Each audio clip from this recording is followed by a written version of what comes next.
Les saludo afectivamente, alumnas y alumnos de la asignatura Formación Cívica y Ética de segundo grado. Soy la maestra Patricia Germán y les doy la bienvenida a esta sesión de fortalecimiento que se titula Criterios éticos para la construcción de mi identidad y el cuidado de mi persona. Quiero recordarles que es muy importante fortalecer sus saberes y aplicar en su vida cotidiana aquellos principios y valores que les ayuden a su formación como personas íntegras, conscientes de las situaciones de su entorno y generadoras de relaciones humanas que favorezcan la dignidad. Lo anterior con la finalidad de que ustedes tengan elementos que les guíen en la conformación de su identidad y se apoyen en criterios éticos que contribuyan al cuidado de su persona. Les invito a que se sienten cómodamente y presten atención a la información que trataremos durante esta sesión. Tengan a la mano su cuaderno, hojas blancas y un bolígrafo o lápiz, así como un objeto circular o compás y una regla. Si tienen discapacidad visual, preparen sus hojas Leyer, punzón y regleta. Iniciamos. La etapa de la adolescencia implica muchos aprendizajes y retos, porque son ustedes más independientes, hacen valer su forma de pensar y concebir su entorno. Además, son capaces de tomar decisiones propias que consideran relevantes para su vida, varias de las cuales tienen que ver con la construcción de su identidad y su autocuidado. Esto es significativo porque les ayuda a definir cómo quieren ser, sus pensamientos, sus gustos, qué actividades hacer y con quiénes relacionarse y convivir. Asimismo, deben decidir qué acciones llevar a cabo para cuidar su persona, en cuanto a su salud física, mental y social. En este sentido, para tener certeza respecto a las decisiones que deben tomar y las acciones a realizar en relación con la conformación de su identidad y el cuidado de sí, es fundamental que se apoyen en los principios, valores y criterios éticos. Por ejemplo, tanto para la conformación de su identidad y el cuidado de sí, deben tener presente la dignidad humana, la cual es un principio universal, es decir, que aplica a toda la humanidad, la cual consiste en reconocer el valor de las personas por el simple hecho de serlo. Así, cada una y uno de ustedes, no importando su condición, sexo, creencias, lugar donde vivan, tono de piel, etc., es digna y digno. Por lo tanto, merecen un trato basado en el respeto a su condición humana. Cabe destacar que este trato parte del respeto a su persona y también del que reciben de las y los demás. Para abundar en ello, en esta sesión se retomarán algunos contenidos de las sesiones realizadas a lo largo del primer trimestre, con relación a cuáles son los principios, valores y criterios éticos que favorecen la identidad personal y de grupo y en qué consisten. Enseguida se darán algunos ejemplos sobre cómo pueden aplicar estos aspectos en la conformación de su identidad y el cuidado de sí. Comenzamos precisando qué es la identidad. Las y los invito a prestar atención a la siguiente explicación. Tomen nota de las ideas que consideren relevantes. Recordemos que la identidad es un conjunto de expresiones que caracterizan a un individuo o a un grupo de personas que les permiten identificarse y a la vez diferenciarse de otras personas o colectivos. La identidad se va conformando con las experiencias y aprendizajes que vamos adquiriendo a lo largo de nuestra vida, debido a la interacción que hemos tenido con otras personas y grupos sociales y culturales también. Como apreciaron, la identidad es el conjunto de rasgos y expresiones sociales que los caracterizan y en conjunto definen su forma de pensar, de ser, de actuar, a qué grupos pertenecer y también les permite diferenciarse del resto de las personas. Por ejemplo, Además de ser María, Pedro, Nancy, Esteban o la persona con el nombre que tiene cada una y cada uno de ustedes, son también adolescentes, estudiantes de secundaria. Algunas y algunos son deportistas, indígenas, migrantes, etc. Les invito a reflexionar, en su caso, ¿qué rasgos o expresiones sociales definen en este momento su identidad? Si está en sus posibilidades, les sugiero que durante la sesión realicen un collage donde representen esos elementos. Si no les es posible, anoten sus ideas en un cuaderno y al finalizar o en otro momento realicen el collage.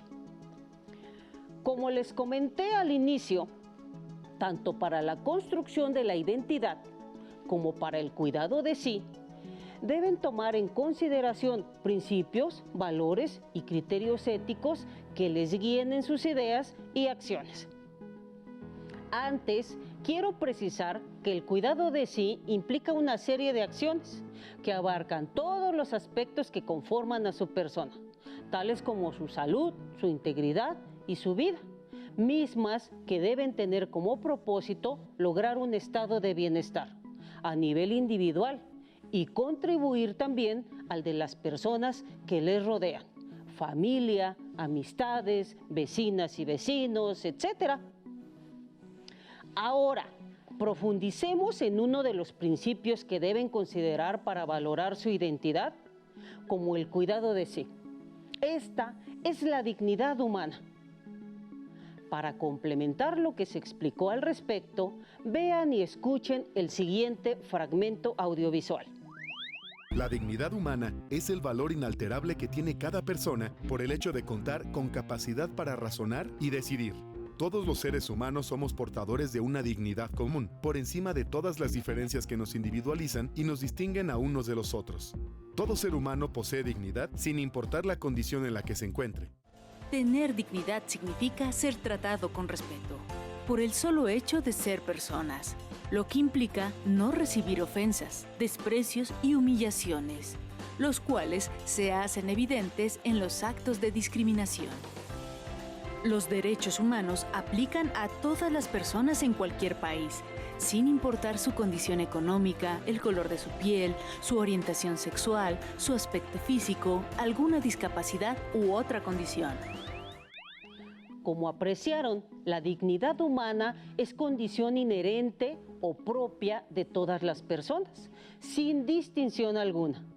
Esto implica un trato respetuoso hacia cada una y uno de nosotros, pero también hacia las y los demás. Tanto en la construcción de su identidad como en el cuidado de sí, este principio les puede dar la pauta para saber qué decidir y qué hacer. Por ejemplo, si ustedes se identifican con alguien, ya sea de su familia o no, que hace comentarios sexistas o denigra a otras u otros, es evidente que sus actitudes y comportamientos estarían afectando la dignidad. En cambio, si las personas con las que interactúan o que siguen en una red social o medio de comunicación promueven valores y son respetuosas de la dignidad de las y los demás, entonces pueden ser un referente importante. En el cuidado de sí o autocuidado, la dignidad les da la pauta para reconocerse como personas valiosas y dignas de recibir un trato justo y respetuoso. Esa valía se traduce en acciones concretas para el cuidado de su salud física, mental y social, lo cual conlleva a respetar y proteger su integridad y su vida. Otros principios en los que deben basarse para construir su identidad y cuidar de sí son el respeto a los derechos humanos, el ejercicio de la libertad y el derecho a la protección de la salud. En el siguiente fragmento audiovisual se explica qué es el respeto a los derechos humanos. La libertad es la facultad natural que tiene el ser humano de comportarse de una manera y de otra, o de no hacerlo, por lo que es responsable de sus actos. Así, una persona puede ejercer su derecho a la libertad, pero este termina donde empieza el derecho de la otra persona. Como apreciaron, la libertad es la facultad que tenemos las personas para decidir y actuar. Para esto hay que tener en cuenta criterios que nos guíen, tales como la dignidad, los derechos de las demás personas y asumir con responsabilidad las consecuencias de nuestras decisiones. Mientras se consideren estos criterios, todas y todos tenemos la facultad de pensar, expresar, decidir y actuar de manera libre. Así, la libertad les permite tomar decisiones que contribuyan a la conformación de su identidad.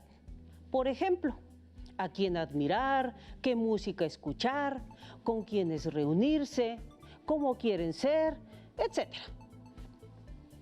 De igual modo, la libertad les permite decidir qué acciones emprenderán para el cuidado de su salud, así como velar por su integridad y su vida. Por ejemplo, ustedes pueden decidir si aplican o no las medidas necesarias para evitar el riesgo de contagio, dada la pandemia que estamos viviendo. ¿Qué tipo de alimentos consumir, evitar o enfrentar las situaciones de riesgo? Manejar sus emociones o dejar que éstas fluyan sin control, entre otras muchas. Aquí también aplica el valor de la responsabilidad. Ahora, ¿qué les parece si realizamos una breve actividad para organizar la información que se ha comentado hasta el momento? En una hoja, realicen un diagrama radial como el que se muestra en pantalla. Al centro, dibujen un círculo principal, donde van a anotar mi identidad y cuido de mí. Y alrededor, dibujen entre 5 y 6 círculos, unidos por una línea con el círculo principal. Pueden dibujar más círculos. En la parte superior del esquema, anoten el título: Principios, valores y criterios éticos. En los círculos de alrededor, anoten los principios, valores y criterios éticos que hemos comentado y los que ustedes consideran que deben aplicar en la construcción de su identidad y cuidado de sí. Complementen su esquema en lo que resta de la sesión. Para complementar sus ideas, les invito a escuchar a las y los jóvenes que nos compartieron algunas acciones clave que contribuyen a la conformación de su identidad y el cuidado de sí. Tengamos amor propio, valoración de nuestra dignidad y autoestima. Desarrollemos autoconfianza, seguridad, serenidad y fortaleza moral ante situaciones riesgosas. Tengamos autonomía, es decir, tomemos decisiones propias, libres y responsables. Aprendamos de nuestros errores y pidamos ayuda cuando la necesitemos. Comprometámonos con nosotras y nosotros. Tracemos metas para nuestra vida a mediano y largo plazo. Adoptemos rutinas y acciones que nos encaminen a lograr nuestros propósitos. Tengamos la capacidad para tolerar frustraciones y continuar adelante con nuestra vida. Es positivo comunicarse y socializar con amigas o amigos, familia, compañeras y compañeros, vecinos o personas que acabamos de conocer. Reconozcamos y mantengamos los hábitos saludables que observamos. Informémonos lo suficiente sobre las consecuencias de riesgo para nuestro bienestar. Tomemos responsabilidad en relación con la protección a la salud, mediante acciones como una alimentación adecuada, hábitos de higiene, prevención de accidentes, evitar el consumo de alcohol, tabaco y drogas. Seamos responsables en el ejercicio de nuestros derechos sexuales y reproductivos y en el uso de dispositivos y redes sociales. Es necesario alejarnos de quien nos daña con sus palabras, acciones o escritos. Denunciemos a quien ejerce violencia de cualquier tipo, es decir, no la toleremos. Consideremos que somos parte de la diversidad y defendámosla como valor fundamental de la vida. Como escucharon, las y los jóvenes mencionaron principios, valores y criterios como la dignidad, que debe partir del amor propio y la valoración de sí, el respeto, el derecho a la salud, la responsabilidad, así como la autonomía.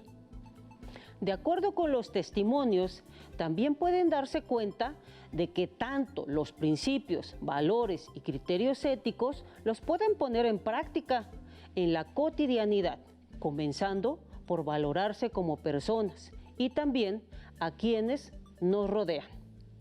Asimismo, mediante esos principios, valores y criterios éticos, pueden filtrar y discernir las ideas, información, actitudes y comportamientos que quieren tomar como referentes para construir su identidad y procurar el cuidado de sí.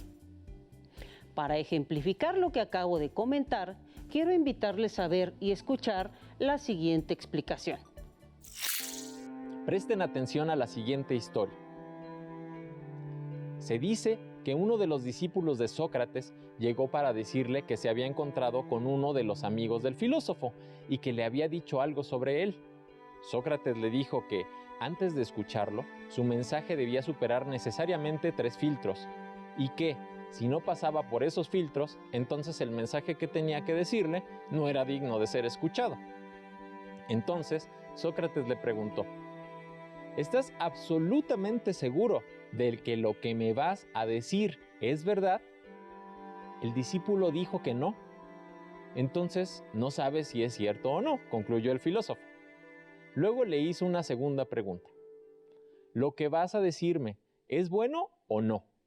El discípulo contestó que no se trataba de algo bueno, pues lo que iba a contarle ofendía el honor de su maestro. Entonces dijo Sócrates: vas a decirme algo malo y además no estás totalmente seguro de que sea cierto. Finalmente le preguntó: ¿me va a servir de algo lo que tienes que decirme? El discípulo lo pensó y respondió que en realidad no resultaría útil para Sócrates saberlo. Al escuchar las 3 respuestas, Sócrates se negó a que le contara lo que quería y le dijo: si lo que deseas decirme no es cierto, ni es bueno, ni es útil, ¿por qué y para qué debería saberlo? Como pueden darse cuenta, esta es una forma sencilla, sabia y efectiva de seleccionar información que puede ser provechosa para sus vidas.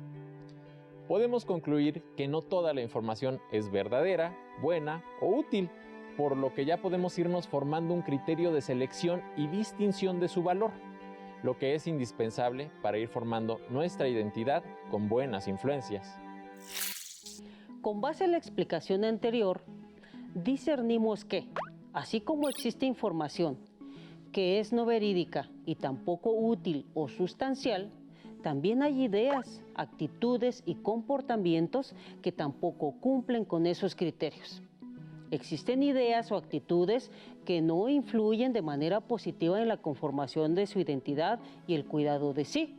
Por ejemplo, los estereotipos y los roles de género, que se promueven mediante mensajes, imágenes, códigos de comportamiento, etc.